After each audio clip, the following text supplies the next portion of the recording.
served on the board of directors with John, and I'm just so pleased that he agreed to do this webinar today. John's been a very successful consultant, manager, and he has had some exceptional results. And I'm really looking forward to hearing this presentation myself.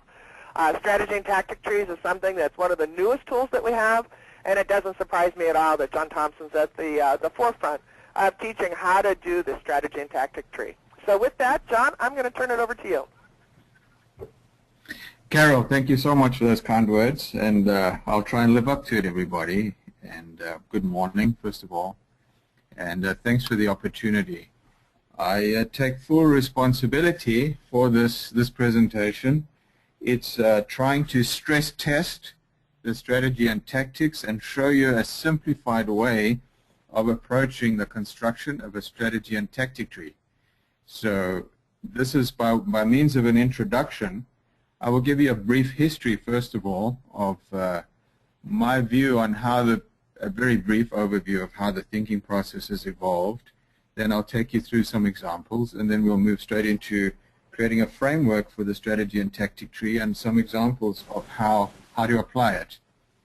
So first of all, with acknowledgement to Eli Goldratt, who had it right the first time on just about everything that we've touched with TOC, and then to the community for stress testing it. We've all taken bullets, and we have been able to be very successful using them, and this is just one of the, by means of something that I hope that you'll be able to use. I'm getting a lot of feedback from somebody's microphone, so all right. So here's a brief history, and then I've called it rules for astute observation. The ability to be able to astutely pick up on your surroundings, and I'm not going to say this short circuits the thinking process or even the cloud mechanism by any means, but it is an ability, and I've tried to construct some rules around astute observation, which gives you then the framework for the beginning of your S&T tree. So here is the recipe. You will select the biggest contradiction or an undesirable effect, and we'll get into the detail of exactly what that means. The interrogation of a set of assumptions underneath that observed, or if you pick up on this contradiction, a deep contradiction, there's some assumptions on which it's based. The ability to interrogate those, and then from the assumptions to go backwards and construct the cloud that originates to support those assumptions. And then you'll look at which are the main assumptions that you can break, so supporting assumptions or blocking assumptions, which gives you then the direction of a solution, which is really the A of a cloud. And that essentially becomes the strategy, what must be accomplished in the strategy and tactic tree. And then how, in detail, are you going to accomplish the strategy becomes the tactic. So we're using the cloud mechanism actually to construct page 1 of your strategy and tactic tree. And then you have to acknowledge any synchronization and risk, and that will be the beginning of the next layer of your strategy and tactic tree. And then I'll give you some examples, and you start off by creating the framework, etc. So here's a brief history of the thinking process, and I believe this has moved us from complexity to some sort of inherent simplicity. And that is, we started off many years ago in the early 90s, and that was speculated cause and effect. We never used the 3-cloud approach. It was very painful, and some of those CRTs you'll see at the bottom of that column, the first column, is 3 days of current reality tree pain. I've actually seen grown men cry building strategy and tactic, or cause and effect, starting with the UDIs, speculated cause, predicted effect, and so you build downwards over and over again, repeating that process very painfully mentally, and eventually coming to solidifying some root cause. That was an intense process. Then we moved on to the 3-cloud approach, where we would pick up on the UDIs, we'd select 3 of the biggest, juiciest UDIs, construct the clouds, combine them into a generic cloud, and lo and behold, we had the root cause. This was about a day of pain for the first time attendee.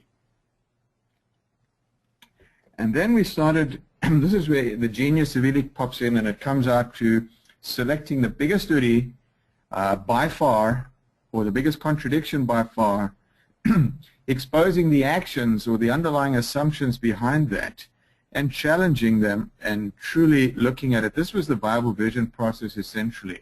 What is the biggest UDI or the biggest contradiction that you can identify, and you'd work with that UDI. For instance, forecasting would be the symptoms of the disease are very easily to see, and that would be out of stock, yet you have high levels of inventory at the same time you're out of stock. And I'll get into more detail. So these are the contradictions or the biggest UDIs. Underneath that, the root cause is forecasting. So we'd be able to, based on our intuition and experience, speculate and then prove very rapidly, using typically in the Bible vision process, identify where the starting point was for improving a company's performance. I'm going to take that step a little bit further, and this is what I hope to transfer in knowledge. Some of the experimentation I've been doing, and that is the following, is to interrogate an assumption. In other words, what are the rules that you're able to pick on, select the biggest UDI by far that point to the biggest contradiction by far, work with that, and exposing or mining the assumptions underneath it. In other words, you raise an assumption of why does this contradiction exist in the first place? What is being assumed by the environment or the person you're talking to? And brief interrogation soon reveals an assumption they're making. And then you start asking questions. What is this based on? And so you'll get to another assumption. And this is a factor of, why are they saying that? What do they believe? And so you start interrogating, and you'll come to successive layers of assumptions, asking quite simply, on what is the first assumption based? There must be some underlying assumption. And so you dig through the assumption layers until you come to some sort of obvious aha, based on your own intuition, I believe I have a root cause. Now, you then construct or reconstruct the class, and very successfully, and you actually are using other people's brains. In other words, if you are questioning somebody about their subject matter, it's a very thorough, call it a forensic process. You astutely pick up on a contradiction, mine the assumptions, come to a conclusion about the base assumption, reconstruct the cloud and confirm it with them, and you'll get that aha moment. So let's have a look at it in an example. We're all familiar, lots of us are familiar with the inventory dilemma, and here's quite simply the cloud and the UDIs. So on the right-hand side, we have high levels of inventory. Yet another UDI is out-of-stock conditions or severe out-of-stock conditions exist, and this results in another UDI verifying the fact, and that is we see frequent expediting. So all of those UDIs together, we can already speculate, and we've worked with this quite often, so we know that this cloud exists. So starting with A on the left-hand side of the page, in order to have financial success, going to be at the top, we must have protect our sales or protect throughput or whatever you want to put in there in terms of protecting the throughput of the company or protecting sales. In order to do that, we must increase our levels of inventory and make sure inventory is available at any time for any person into any market. Now, on the bottom side of the cloud, starting with A again, in order to have financial success, we must preserve cash. Working capital, cash, have enough to buy new inventory, phrase it any way you want, but in order to preserve cash, we must decrease our levels of inventory.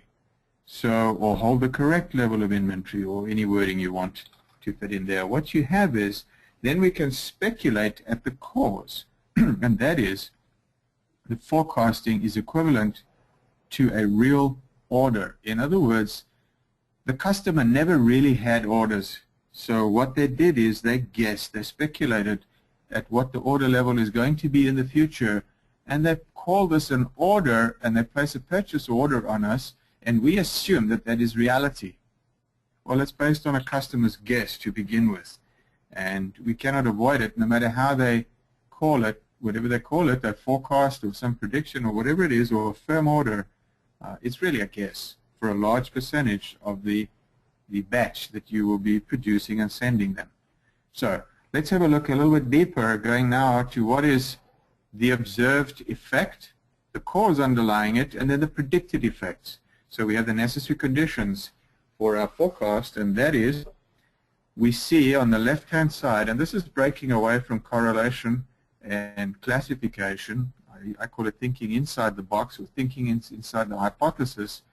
You're ending up with a danger of confirmation bias. That is, you only select or hear data that confirms your hypothesis. The rest you disregard as noise.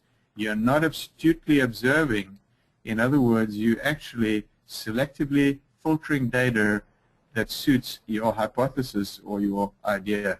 This is a well-known fact in the stock trading environment or equity trading, and you can even look at it at the commodities, etc. You'll see that people believe, they start believing their own bathwater essentially, where if you believe the gold price is going to go up, you will start reading or only filter information that predicts that the gold price is going to go up, and you disregard everything else. So it confirms your hypothesis. We have to be very careful of that if you're going to be very astute in your observations. You're going to have to look at all of the data points and treat them equally without emotion. So let's have a look at the necessary condition, or the UDIs that must exist for our forecast or speculation to exist, our speculated cause. So we see on the left-hand side high inventory levels, we see out-of-stock conditions, and we see frequent expediting. These are the UDIs. Well, in order for those to exist, then there must be a necessary condition or the possibility of a speculated cause or necessary condition that says the orders are placed on forecast. Now, can we prove it? Well, through some information and more of our forensic, let's have a look at the predicted effects, or that there's sufficient causality through the predicted effects on the other side that we see a min-max system exists, and we can ask questions. So I hear that you are using a min-max system, correct? And they'll confirm that more than likely. And you receive an order every month, correct? A truckload of goods arrive every month. They might say every 3 weeks or every 2 weeks. But you're confirming that there's a fixed period for delivery of goods. So they do it on a fixed period and a min-max system. Then you get, so there's also, if you purchase large quantity, you can expect to receive a discount, etc. And they'll give you in some way some indication that there's bulk buying and some purchasing policy that causes an aggregation or a bulk buy purchase. It could be full truckloads. It could be discount on freights on a full truckload. It could be we delay the delivery period so that they can aggregate a truck. But there will be some way that there will be bulking up your order, and you can expect to see some sort of policy around that. So if you've had 3 symptoms of observation on the one side and 3 confirmed predictions on the other, you can be highly certain that your speculated cause is true and that the orders are being placed on a forecast. So let's take this a little bit further. Now, looking for a contradiction. We could have done all of this very quickly, looking at it from 2 levels. The one is, I'm going to give you 2 examples. There's a micro level and a macro level. If a principle is valid or true, it must remain valid or true at both the micro and the macro level. So let's have a look at the micro level. First of all, it's a provable, verifiable fact that we can see high inventory levels. However, at the same time, out-of-stock conditions exist. How can you have high levels of inventory, yet we miss sales because there's out-of-stock? This is a contradiction in terms. But there's an even deeper one. Let's have a look at this at the macro level.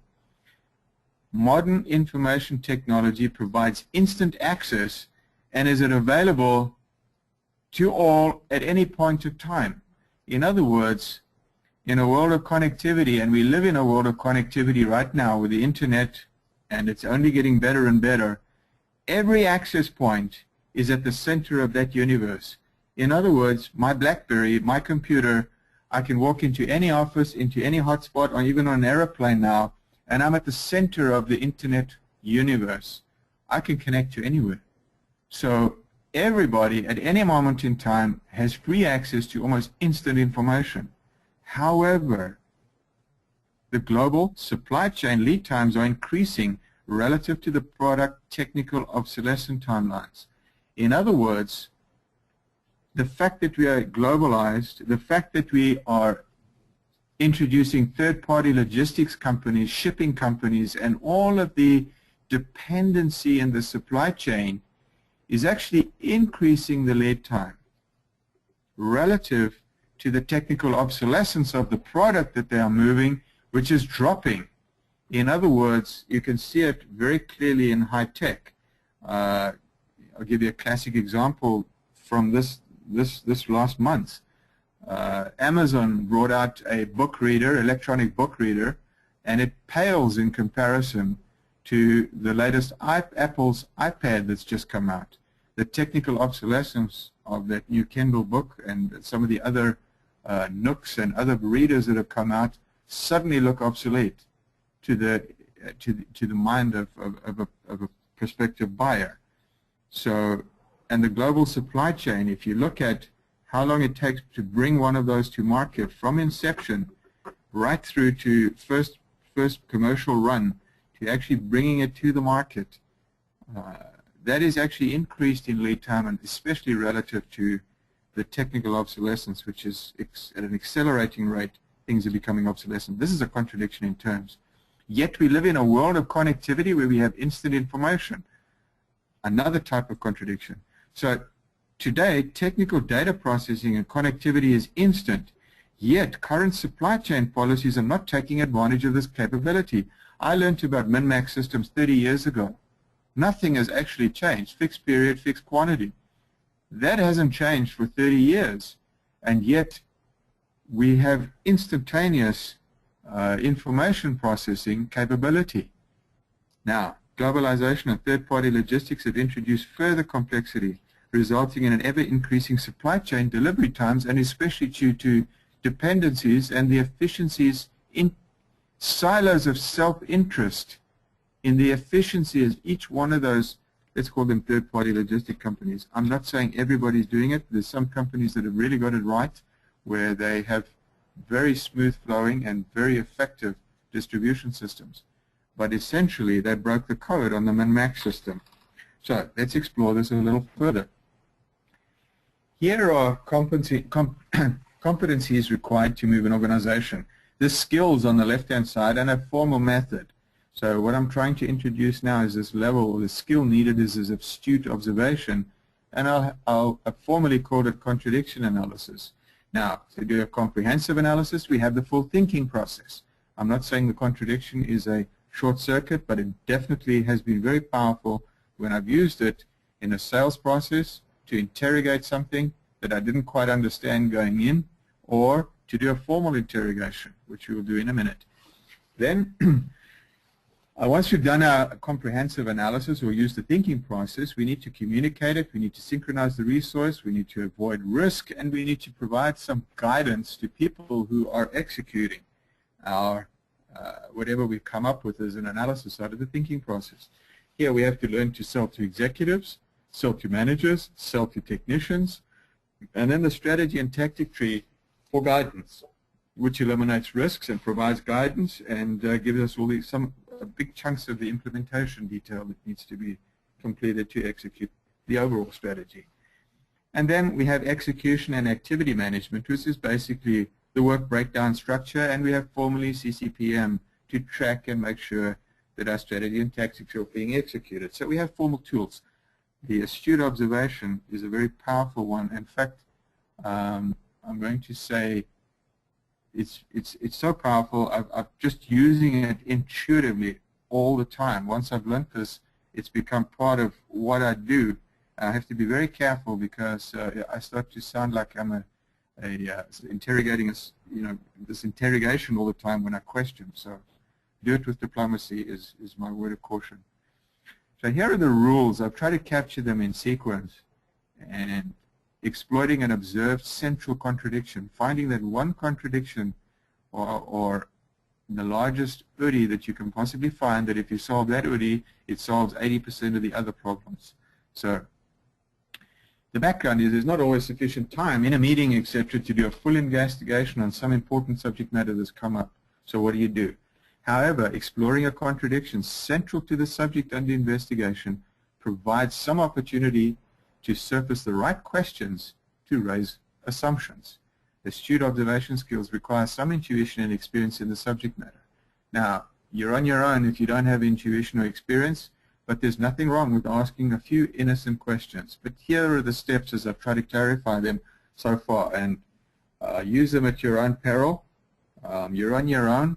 They've worked for me, and I've tried to clarify or capture them in sequence. So the step one is clarify a verifiable contradiction observed in reality, something written or in conversation. I do suggest that you use newspaper articles. They are full of contradiction, and some of the contradiction is what they are not saying. Editorial and opinions tend to pop up all over in newspaper articles. You're only hearing one side of the story. What are they not saying could give you the clue to the contradiction. These are good places to practice. So look for a verifiable contradiction, something that you can describe to yourself. Interrogate, and I'll show you the method to interrogate, a series of verifiable assumptions under the exposed contradiction, and then reconstruct the conflict that supports the set of exposed assumption in step 3. Now, if you look very carefully, you'll recognize from step 4 through 8 the format for a page out of the strategy and tactic tree. Your conclusion coming out of the conflict is step 4. A concluding revelation that cannot be ignored is actually the necessary assumption. You just cannot ignore it, and it's begging for an answer or some resolution. And that leads to 5, which is the strategy. What must be achieved in order to resolve the above conclusion, which is your necessary assumption. Underneath that is step 6, which is the supporting assumptions, and quite simply, a list of criteria to evaluate any acceptable solution. Now, also there's a little more detail there that I'll give you in a moment. And then step 7 is the tactic, how to achieve the strategy by meeting the solution criteria. And what you essentially need to watch out for, the last line of your strategy and tactic tree, or the sufficiency assumptions, is any additional elements that cannot be ignored by the actions you've just taken. And those will come up in typically 2 forms. The first is any synchronization issues that are required, where you need collaboration, competence or skill, and some logistics wherewithal. And it might mean a logistics platform or purely just operating procedures. Then you'll have to deal with any potential risks, which is unintended consequence or potential side effects, essentially negative branches. Those are the 2 main issues you'll have to deal with in the sufficiency assumptions at the bottom. So let's go to an example. Let's go back to our inventory problem. So define a verifiable contradiction observed in reality. Even though we're holding mountains of inventory, yet our business is still missing orders due to out-of-stock situations. We cover for this by frequently expediting material from suppliers, cross-shipping from our distribution centers. Predicting the correct level of stock to hold on any one item is a moving target. We never seem to be able to get it right. So underneath that contradiction, which we've clarified as a statement, we then interrogate a series of verifiable assumptions under that exposed contradiction. So one of the assumptions is, and we can ask very simply a few innocent questions, our customers place firm orders and claim they know their market. So you know your market, you understand it, and based on this understanding you place an order, correct? Yes. Well, if you know your market, then how come you still end up with frequent order placement or urgent orders? To a large, there's a significant portion of the market that you don't understand, obviously, because there's still a very high level of frequent urgent orders. So if you're placing urgent orders, assumption number 3, are you really able to predict the future demand? So you're almost extracting a confession, and this is where you have to use a lot of diplomacy. And it leads to assumption number 4. Customers, you must be placing orders based on some estimate or guess. So you're never able to have a fixed order for a large portion of the order that you placed on our system. In other words, a large portion of that fixed order you keep placing on us actually never materialized. And this estimate is essentially a guess, correct? You've just added it on top of what you typically sell or what you thought you might have sold. And you formally call this a forecasting, correct? So the underneath that, the conclusion is essentially for a large portion of the customer order, they guessed, and as a result, wasting our capacity and their own time and resources for a significant portion of the order. Anything over 15, 20, 25% of the order that never really materialized that they placed on you, in the time of your capability, you could have replenished it anyway, is wasting 25% roughly of your own capacity and theirs. So let's reconstruct the cloud underneath that. So the background to your evaporating cloud is any customer's guess on their future demand has a direct impact on our capability. Underguessing causes expediting, overestimating wastes our capacity on producing items not required within a practical replenishment lead time. So once again, the cloud, hold high inventory, reduce inventory, etc. And in order to protect sales, the assumption at the top is holding high inventory will cover potential missed sales. This is a big assumption. And this is one of the reasons why they will over-inventory. But on the other hand, in order to preserve working capital, they assume that lowering inventory will result in lost sales. If we can show them the error or both of those are false, we have an opportunity to create a solution. So the conclusion that must be addressed, the cloud has exposed a deep-seated dilemma, and that is guessing future demand is our only solution, which is a big assumption. We need better forecasting capability, right? Yet communication technology is capable of providing instant consumption data from anywhere on the planet. I can instantly know if we set up the system correctly of what actual consumption is at the point of sale. I don't need to forecast anything. I can watch and aggregate. So is inventory the only way to protect sales? Is forecasting appears to be a practical impossibility? Is there an alternative method? In a world of instant connectivity and processing capability, why is it not possible to connect our supply to actual demand, rather than relying on inventory placement methods proven to distort the order quantity? So this is the conclusion that must be addressed. It becomes the top of our strategy and tactic tree. So this is the necessary assumption. So let's have a look at the very top where you place the conclusion. And here are some of the things that you might want to consider in verbalizing your necessary assumption. Right at the top, so here's a generic template for constructing a strategy and tactic tree. And that is, you can describe the D and D prime in the conflict, your criteria of why a solution is inevitable, and a reasoned logical explanation behind A, the objective of the cloud, its right or its need to exist at all. Remembering that A is the common objective in the anatomy of a cloud or the conflict diagram. Underneath that is the strategy, what is to be achieved. Literally describe A, the common objective in a conflict diagram or your evaporating cloud. Then the supporting assumptions that can make your strategy or bring your strategy to reality. Those hidden or mostly unrecognized assumptions that give significant logical viability to the solution's capability to fulfill the strategy. And these can include a list of criteria for evaluating or measuring any acceptable solution. How would you be able to judge a solution or the tactic, or how would you even be able to fulfill the strategy if you don't know the criteria that you have to follow? So place them in as supporting assumptions. Key assumptions supporting any proposed solution or tactic that fulfills the strategy. And then primary assumptions behind A to B and A to C. Those interchangeable assumptions that you can flip out in the B and C of a cloud. Any of those assumptions between A to C and A to B typically can be replaced with any of the statements you've made in B or C. They can be used as well in helping you to construct your supporting assumptions between the strategy and the tactics. The tactic is quite simply, I'm moving down to the tactic level, how to accomplish your strategy. It's the direction of an acceptable solution that breaks your evaporating cloud. And then synchronization underneath, you have to consider considerations for synchronization and risk aversion is essentially what you're dealing with underneath. So let's look at an example. So here's your over and under inventory dilemma.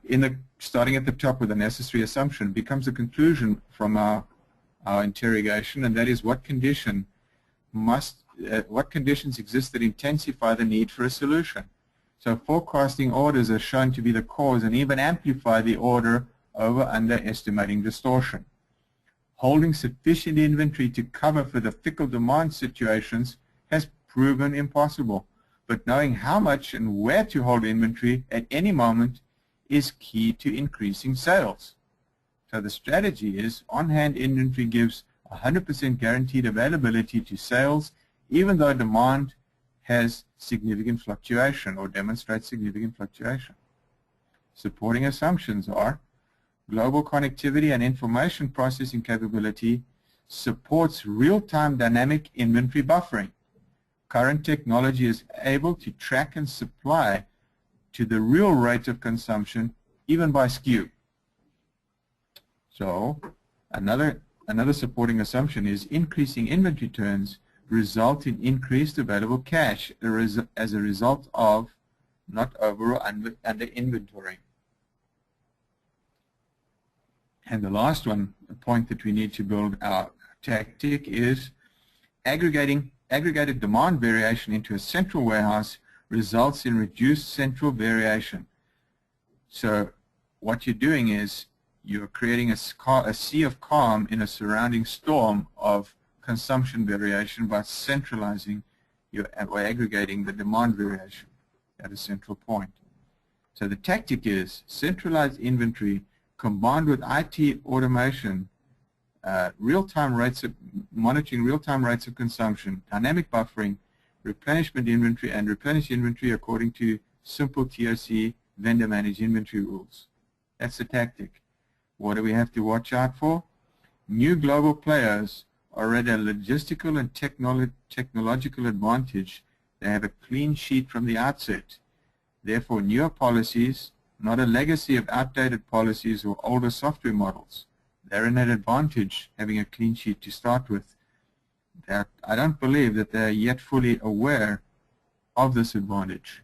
They are copying the old min-max type systems largely, or combinations or hybrids thereof, but once they get it right, and there are some companies coming out of the Far East that have actually dialed it in pretty nicely and are able to run a good VMI system without the legacy of outdated systems holding them back.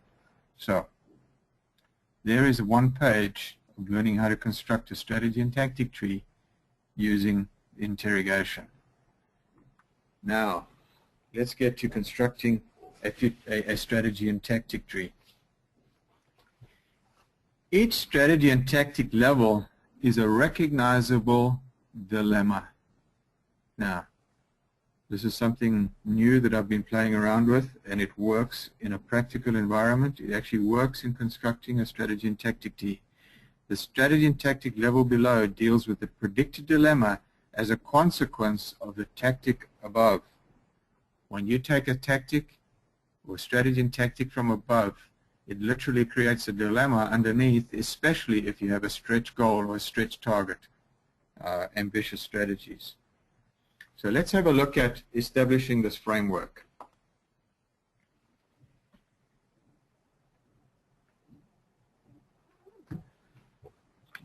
Now, the step one is to create and understand without starting to construct each page of the strategy and tactic tree. You have to create a framework. So I've chosen a topic starting with the CEO's dilemma of investment, whether to invest ahead of demand or wait for the demand to occur and then invest in new equipment, resources, or technology. So they're sitting with a dilemma. Underneath that, they have VP of Operations, VP of Sales, and VP of Marketing, R&D, etc. And that creates a dilemma in each one of their departments. So step one is prepare for yourself a framework of your complete strategy and tactic tree before trying to fill in the boxes or each page of the strategy and tactic. So I'll get into each one of them in a moment, and but have a look at the conflicts that arise. You look at, if you invest ahead of demand, you immediately create a dilemma for the Vice President of Operations on the left-hand side. Does he now build his department or give instructions on small incremental little changes, or does now every department and function have to embark upon ambitious goals and set stretch goals, etc., which immediately underneath that creates, you've got to break the silo effect on the far left bottom. And essentially you're dealing with, in order to be a low-cost provider or a full-service provider, there's some assumptions that they have to challenge. To be a low-cost provider means to be highly efficient everywhere, which is a local optima dilemma again. And then you get into being a full-service provider, there's assumption that there's a cost to that. In other words, I've got to hold high levels of inventory, I've got to hold surplus capacity of people, resources, process, have people, and it's costly to be a full-service provider. So they have to break that silo effect and work with collaboration to solve that dilemma. Then you've got the system that will deliver on that. Do I balance capacity? Do I balance flow? Do I have the right measurements in place, and will, as a local or global incentive for collaboration? And then I have my process of ongoing improvement. You can fill in more if you need to, but I've dealt with some of the ones that you might come across, and just to illustrate the fact that each layer above, once you resolve it, creates a dilemma, especially where you're using ambitious strategies. It creates a dilemma for the layer below. So let's explore some of these in a little more detail. So let's explore the current CEO's investment dilemma. We have a look at establishing an ambitious project, or an ambitious target, objective, and then avoiding the functional silo effect. And so we'll go down through some of these strategy and tactics. So let's have a look at the CEO's dilemma. First of all, the necessary assumption is when undertaking major capital investments, committing significant capital too soon can increase financial risk by depleting cash flows in even higher market, in even the slightest market downturn. On the other hand, delaying an investment can mean that the company is unprepared for the inevitable market upturn. So there's the CEO's dilemma. The strategy is investments always establish and support continued growth of the company. Supporting assumptions are waiting for a market upturn before investing in capacity will ensure that competitors are in lockstep with your strategic investment strategy. In other words, everybody's waiting for the market to turn up before they invest. Now, a second supporting assumption, a true decisive competitive edge transcends a, let's call it a market downturn. Ensuring that company has a decisive competitive edge is sufficiently less riskier than relying on guessing the timing of the next market upturn. Logically, an upturn implies an inevitable future downturn as well. A third supporting assumption is if your company has a relatively small share of a potential market, suffering during a downturn is sufficient proof that creating a decisive competitive edge is one of your necessities or an imperative.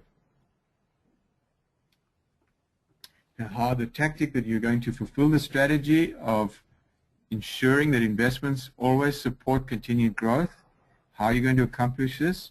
What you're going to do as a CEO is proactive investments are timed ahead of the decisive competitive edge sales, focusing on the sequence of functions predicted to be the next blocker to continued growth.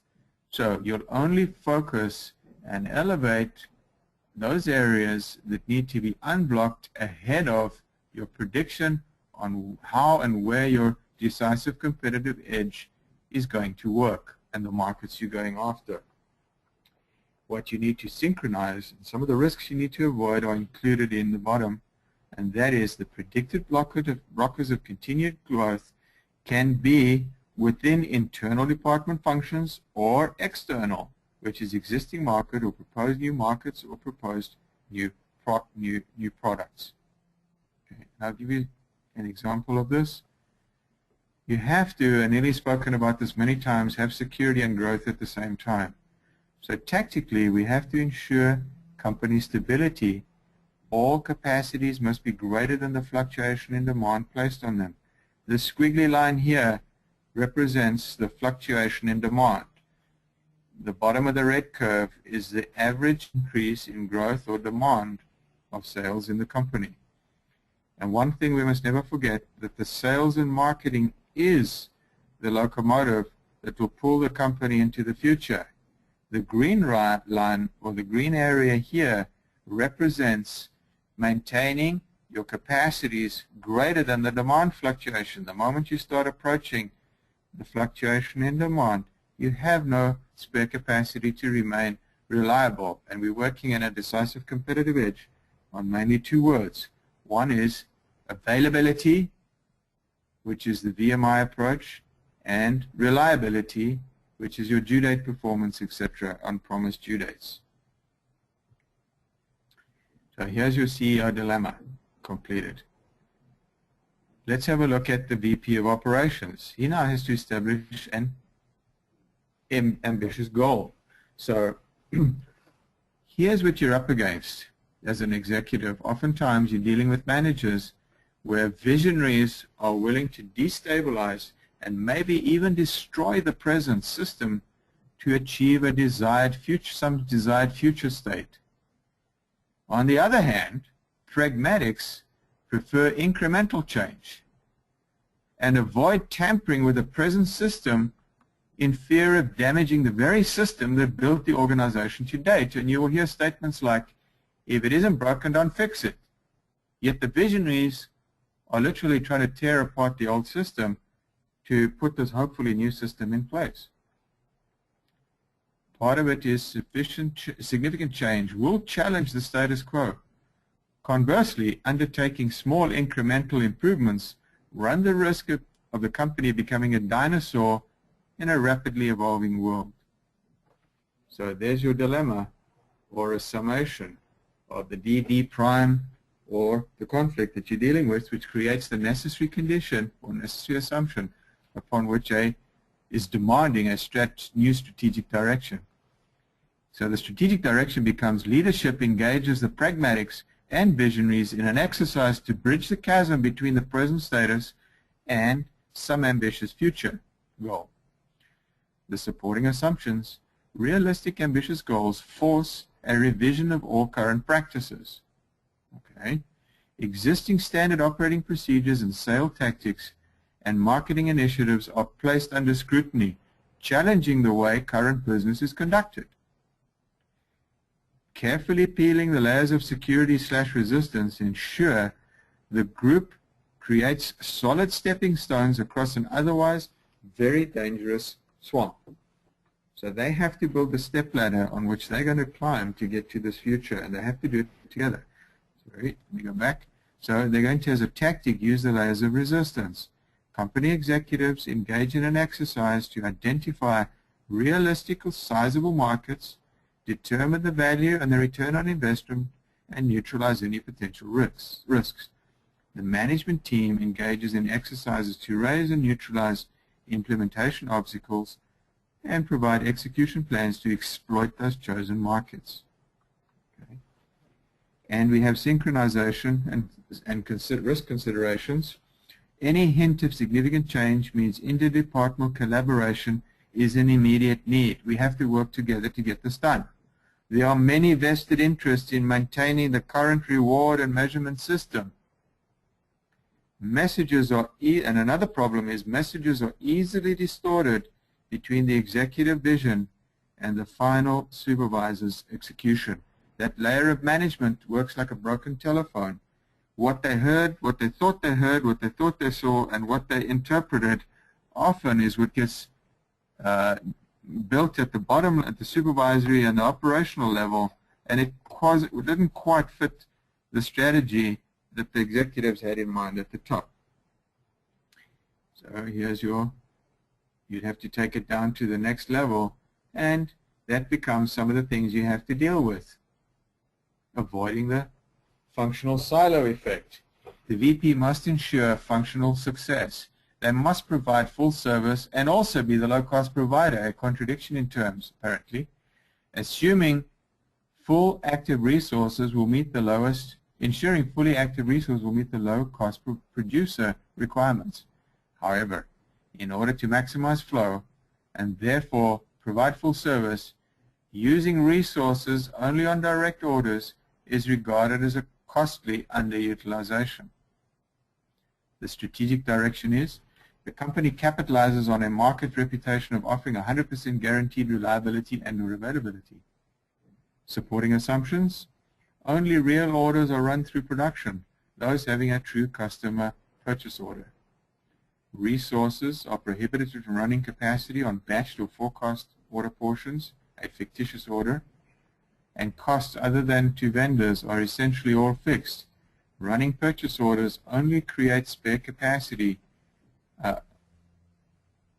to be used on gaining market share and maintaining reliability and availability guaranteed offers.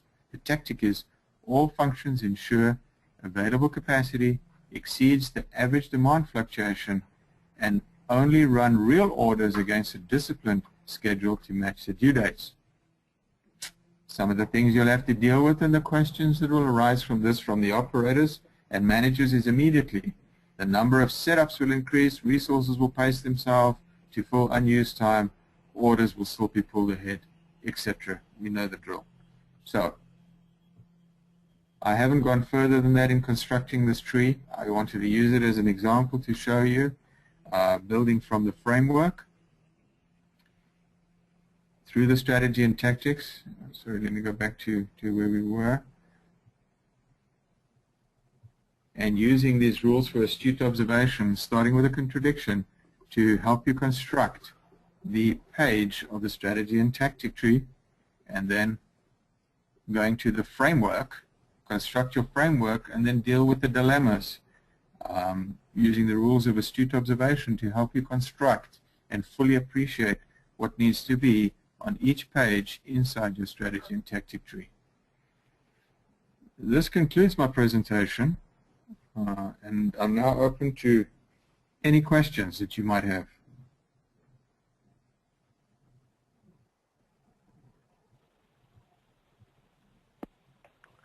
That was excellent, John. I know I appreciated that. I've always been a little confused on how to put strategy and tactic trees together.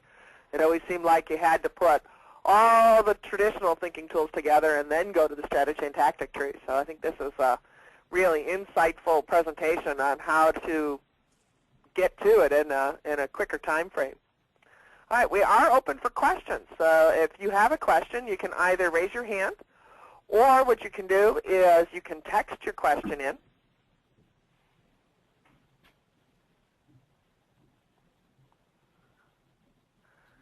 All right.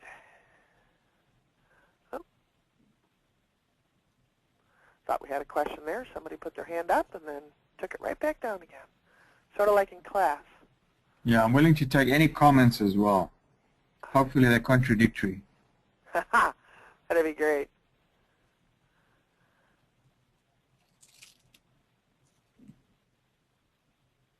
Alrighty. We do have a couple questions coming in. The first question that we have is from Rob Newbold. And Rob asks, how does this relate to the other TP tools, the CRT, the PRT, and TT? Does it replace them or support them? Mm-hmm.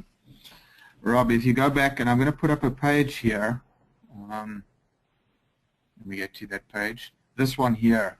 I don't believe that it is replacing the TP in any way. And I'm fully appreciative of the TP. I still teach the TP en masse. I love teaching it. It's incredibly insightful. It burns the tools into the back of the attendees' DNA, and they start using them intuitively. I love the TP. However, I have found that this astute observation, it's not a replacement, but it does give you very insightful questions, because you literally know the answer you have to hear if your speculated cause is true. In other words, you actually know the answer you're looking for, and then it becomes very easy to design questions to be able to do that, especially useful in a sales process or some sort of forensic exercise where you're trying to get to the bottom of some of the dysfunction between silos within a company, silos of self-interest, meaning the departments. Very useful to do that.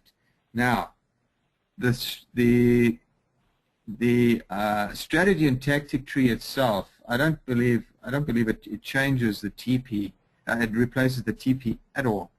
The TP to me is a blank sheet of free-form capability of interrogation. In other words, you can do an analysis literally in free form.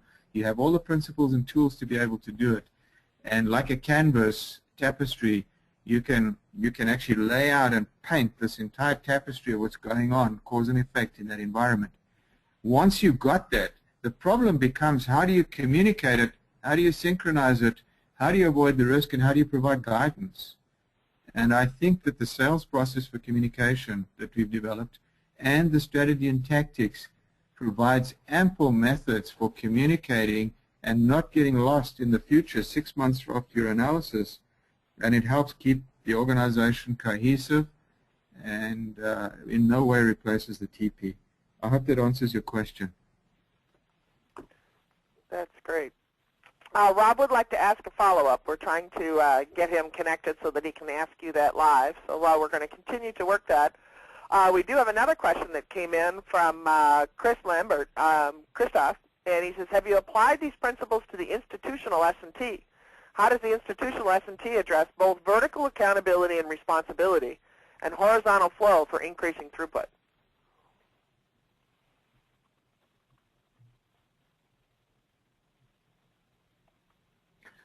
No, I have not. I've used it around creating literally a business plan of some significance, starting with penetrating existing market, existing product, and then taking existing product into new market, and then having to break into new product, new market. And we've constructed S&Ts to do that.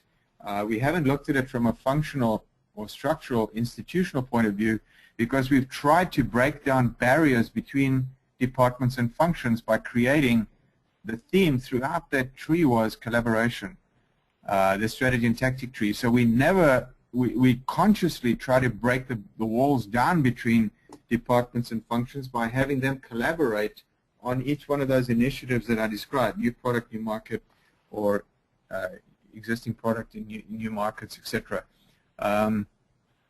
And we consciously broke down any form of institutional and rather created collaborative teams around each one of those objectives. I don't know if that answered your question. Okay. Christoph, do you have a follow-up?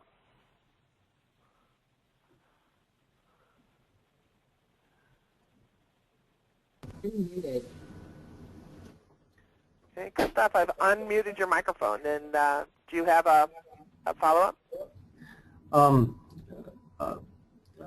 I guess the answer is there's still work to be done on the institutional S&T. I guess I'm very interested in the applications to organizational structure. I find it very interesting. I've been reading Elliot Jacques' stuff on the time span of the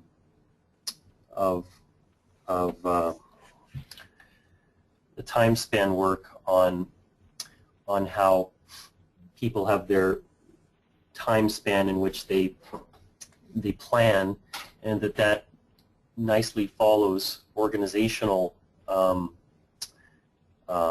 levels, and that you have disconnects when the time span of somebody's authority and responsibility exceeds or is under their limits.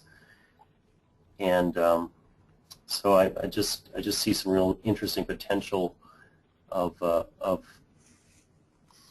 the institutional S&T, and as I'm struggling in my own business though with both the you build organizational charts for who reports to who, and yet you're trying to synchronize all these activities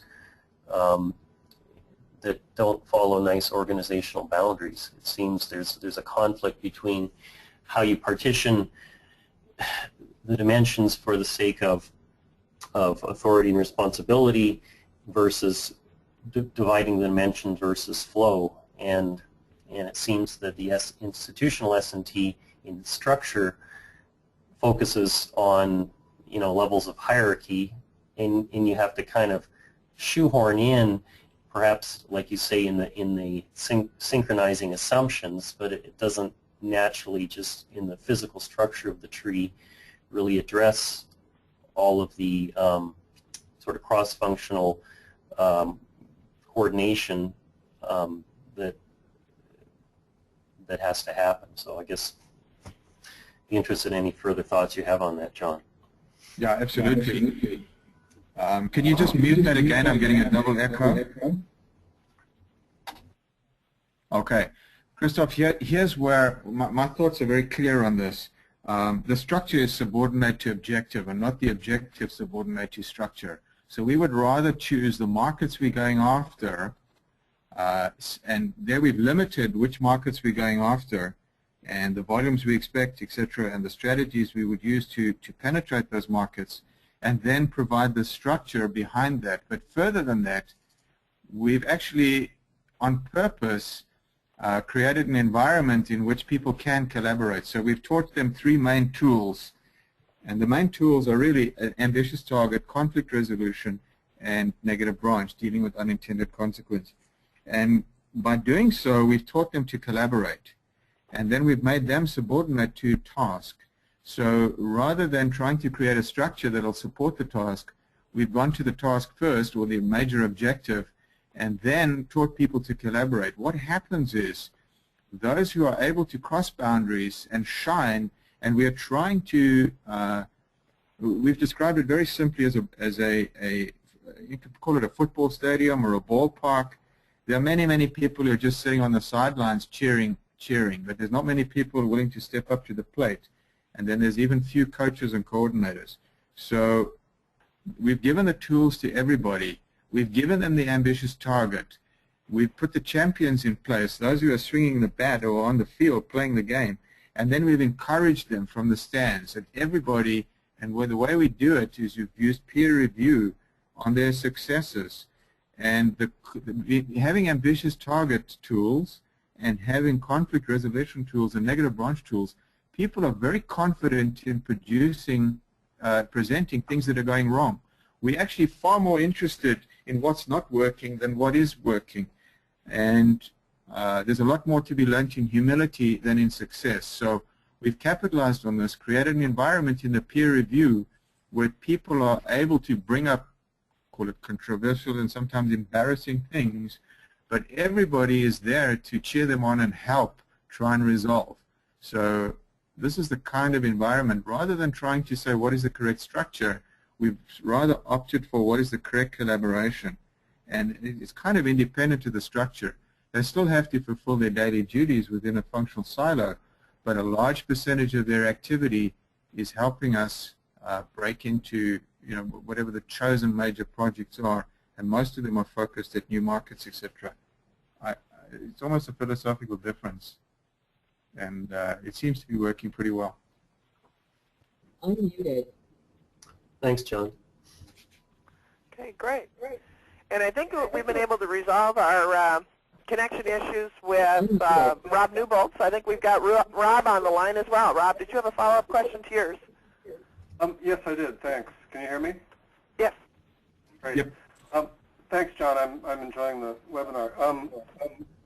My questions kind of have to do around process and sequence of things and so on. So it sounds like you would use this approach to help analyze the problem and basically inform the solution development, whereas then use the future reality tree and prerequisite tree and so on to develop the solution and then come back to strategy and tactics to flesh it out more? Or how do you see them working together, I guess is my big question. Yes, Rob, I do see them working together. I know that Ilya has put out a process, and I'm intrigued to hear more about it at some of his disciples will be presenting in Las Vegas. Can we mute one of the microphones? Yeah, we've done that. Okay. So I'll be intrigued to hear about the formal linking of the full TP analysis back to the strategy and tactic tree. I've found it sufficient if you understand let's call them successive layers of conflict that you're establishing. And by definition, an ambitious strategy will create tension within an organization and expose the fault lines. Those are the things that I'm dealing with mostly that I'm dealing with in terms of the strategy and tactic tree. And I found the conflict diagram itself is a very good summary or synopsis of the TP. In other words, the cloud, the more I deal with it, the more I realize it's a surrogate for all of the tension. It's a surrogate or carrier for all of the assumptions. It carries the direction of the solution, and if I'm willing to explore the direction of a solution, it starts getting into the detail. Now, all of that can be described. I've just found that the cloud itself, with all of its basic elements, is central to constructing one page of the S&T. The framework is the layers of successive conflict that you inevitable, or the fault lines that you will inevitably invoke by embarking on something ambitious anyway, or something contrary to what you're currently doing or new.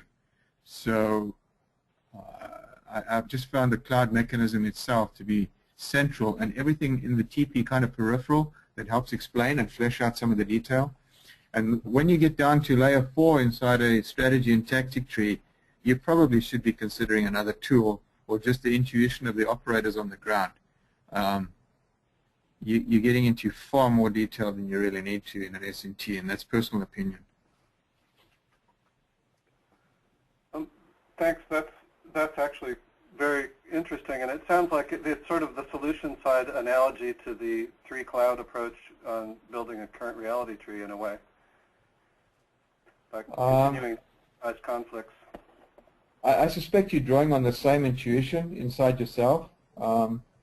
I've used it on subject that I'm unfamiliar with, and I've used it on subject that I'm very familiar with, and it still works. That interrogation of assumptions, you just come across like a bit like the CIA or the secret police interrogating somebody. You've got to be a little bit diplomatic. Great, thanks.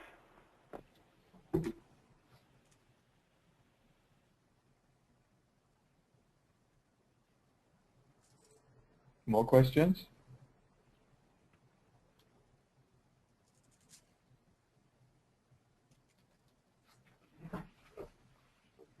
Carol?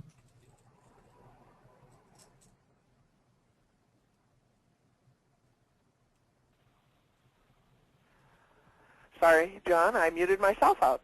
Okay. If anybody has any questions, feel free to go ahead and text that in or raise your hand. I'm not seeing any more questions at this time. I think we had some absolutely awesome questions.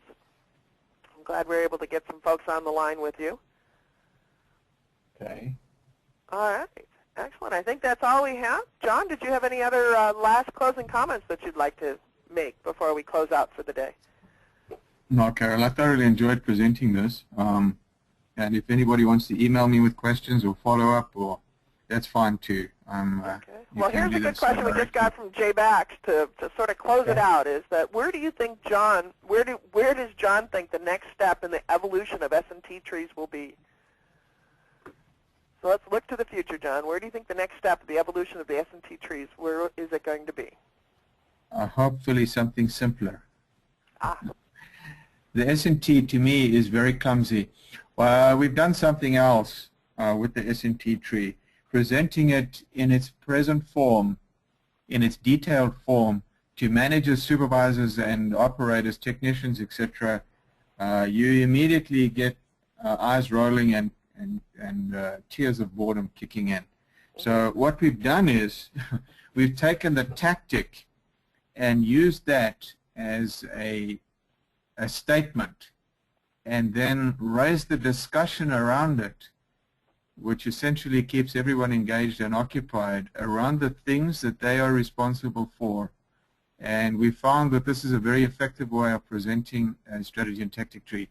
You have enough intuition once you've constructed and understood the tree. All the detail is there. You know the answers you have to hear from the audience, and very simply facilitating the questions by presenting the tactic is enough.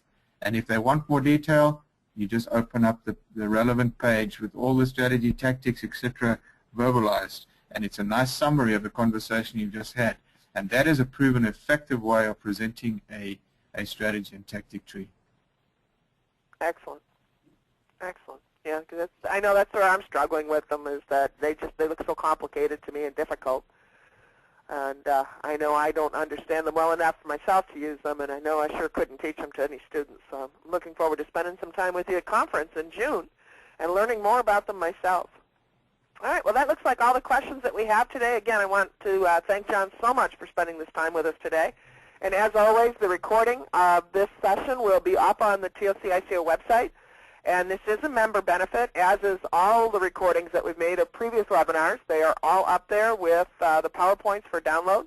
And I encourage you that if you missed any of the excellent presentations that we've had in this series, to go ahead and go back and look at that. That's one of your member benefits. And from the feedback that we have from our members, some of the best benefits that they've got. So we look forward to bringing out our next schedule of webinars, and I look forward to seeing all of you at conference in June. John, thank you so much. Carol, thank you very much, and thanks to everybody.